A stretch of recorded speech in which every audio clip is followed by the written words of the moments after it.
సాక్షాత్తు అమ్మవారే బాల స్వరూపము. త్రిపురుని భార్య. త్రిపురుని భార్య అంటే ఈశ్వరుడి భార్య అయిన గౌరీదేవి అని అర్థము. మనస్సు, బుద్ధి, చిత్తము, అహంకారము బాల త్రిపుర సుందరి దేవి ఆధీనంలో ఉంటాయి. అభయహస్త ముద్రతో అక్షరమాల ధరించిన ఈ తల్లిని ఆరాధించినట్లయితే మానసిక బాధలు తొలగిపోతాయి, నిత్య సంతోషము కలుగుతుంది. త్రిపుర సుందరి దేవి శ్రీచక్రంలోని త్రిపురాత్రయములో మొదటి దేవత. షోడశ విద్యకు ఈ దేవత అధిష్టాన దేవత కాబట్టి ఉపాసకులు త్రిపుర సుందరి దేవి అనుగ్రహం కోసము బాలార్చన చేస్తుంటారు.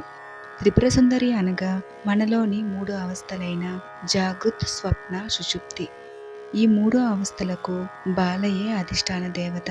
ఈ 3 పురములను శరీరంగా చేసుకొని ఈ జగత్తు అంతటినీ అనుభవింపచేస్తూ బాలగా అమ్మవారు సంతోషిస్తుంది. బాలా త్రిపుర సుందరి ఆవిర్భావం గురించి మనకు బ్రహ్మాండ పురాణంలో లలితా సహస్రంలో కూడా కనిపిస్తుంది. భండాసురుడు అనే రాక్షసునకు 30 మంది పుత్రులు.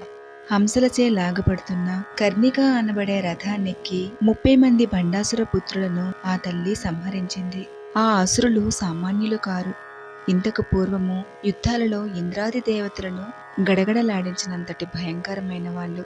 వాళ్ళందరినీ బాలాదేవియే ఒక్క అర్ధచంద్ర బాణంతో సంహరించిందట. బాలగా కనబడుతున్న శక్తికి ఏమీ తక్కువ కాదు ఆ తల్లి. బాల ఆరాధన ప్రాణశక్తి ఆరాధనగా చెప్పబడుతున్నది. ఆ తల్లిది హంసల రథము. హంసలు అంటే శ్వాసకు సంకేతము. ఉచ్ఛ్వాస విశ్వాసాత్మకమైన శ్వాసని, ప్రాణశక్తిని అక్కడ హంసగా పోలుస్తారు. ఈ ప్రాణశక్తిని, మూల ప్రాణశక్తిని ఆరాధించడమే బాల ఆరాధనగా చెప్పబడుతున్నది.